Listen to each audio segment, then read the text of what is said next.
Hi Amiga! So today we're going to do the DIY crepe paper for my hair and I choose blue kasi gusto ko lang din mag-try. And since I have bleach hair, bago mag-grow out yung aking totoong color na black hair, eh gusto ko muna mag-try ng ibang color. So sorry for the bare face. Gusto ko lang matry ito bago ako maligo. Ayoko muna magpaganda. Kasi maliligo din ako after. Siguro, pag pinakita ko na yung kinalabasan, baka mag-ayos ako onti. It depends. And sorry sa setting ko. I'm in the kitchen. And di pa ako tapos mag-ayos. Natripan ko lang maligo din. And at the same time, yes, this one. Gusto ko na mag-color ng hair. And, ayun. And this DIY, sabi nila, you just need to have a crepe paper, lalagyanan, and the hot water, which is nasa likod, yung takore. Yan. And, prefer ko with gloves, kasi nga magiging blue yung hands ko if ever I don't use these gloves. And, baka gamitin ko din to, just to even out. Gusto ko kasi ata buo na, kasi, ewan ko lang kung half. Pero ako kasi gusto ko malahat na. Kasi it will eventually fade out. And, yun. Simulan na natin. Let's go. So, we will start to cut this one. I don't know the point kung bakit kailangan i-cut. But, ayun, i-cut daw. I will find my scissors. Gawin natin. So, we will cut this one. Strips lang daw. I don't know if why do you need to cut it if you're going to make it wet. Bakit mo kailangan basahin kung aanahin mo lang? Bakit mo kailangan guntingin kung babasahin mo lang din? So, siguro just to part things up and to soak everything in, siguro. And I don't know, siguro activator niya yung hot water. Yan. So, ito na yung strips na nagawa ko. So, i-divide ko lang siya sa dalawa. And probably, oontian ko lang yung water para concentrated yung nangyayari. So, sana, I feel mag-effect naman to. Kasi bleach naman yung hair ko. And, if I haven't said this na, baka gamitin ko to para lang ilagay sa roots or sa taas yung aking mga color blue stuff.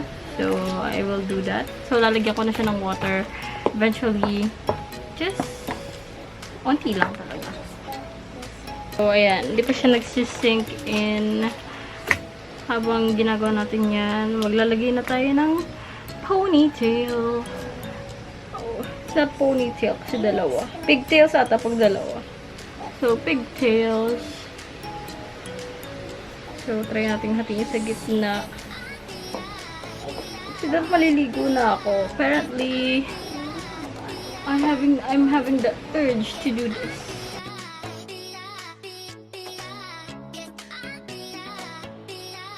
So, while I'm finding my charger, update ko na rin kayo na ibababad ko na siya for 15 minutes. So, ito yung itsura niya.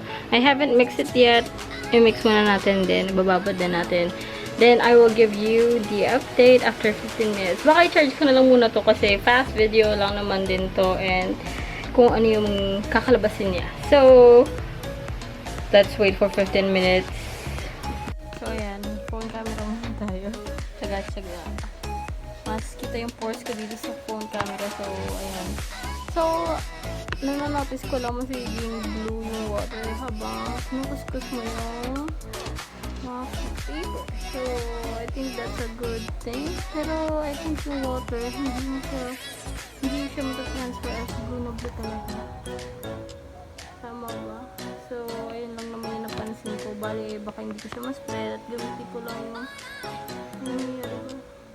Baka gamitin ko lang ang aking hands sa pagkalat ng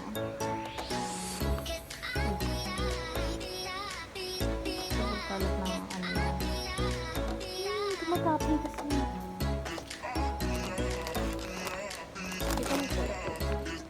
So, ayan. Ibababada natin siya. We'll put my gloves on.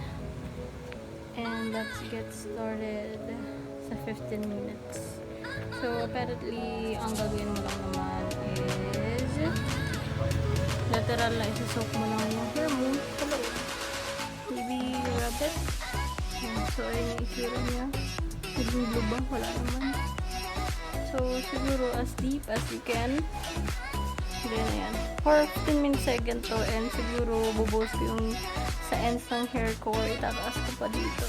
I don't know. So, yan muna sa ngayon, guys. Nanood muna ako Netflix.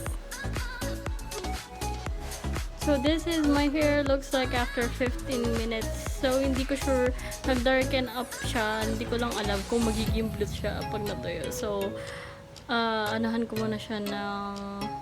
Babanlawan ko muna siya. Then, I will show you guys kapag natuyo na. Let's find out! So, ayun guys, papakita ko na sa inyo yung result na nangyari doon sa ating DIY crepe paper na color blue. So, don't mind my bare face. I'm really stressed right now, kaya silabas yung mga kaaway ko, yung mga chismis natin dyan. And this is the result. So, naging gray siya. Hindi ko alam kung bakit. Sorry, wala pa akong suklay. And sa other side, ayan yung nangyari. So, walang sign na naging blue siya or whatsoever. So, ayan yung kinalabasan. I would not advise to use this, lalo kung hindi colored yung buhok mo kasi walang mangyari dahil ako na nagsabi sa'yo. And if you have colored hair, and if you have tried crepe paper, DIY crepe paper, ano mang ginawa kong mali? Sabihin nyo nga sa akin. And that's it. Kasi nag-aawin yung mga aso ko. That's it for today's video. And I'm going to try in my next video aking DIY na food coloring na kulay blue pa rin, non-stop tayo dyan. Eventually, it will fade kasi mawawala na rin ang aking bleach hair. So, I'm just making the best of my bleach hair. Okay, yun lang. Hanggang sa muli. Sorry, fail ngayon. Comment down below if nag-work sa inyo or hindi, or may mali ba akong step, or ano ba dapat kailangan gawin. Para next time, I would know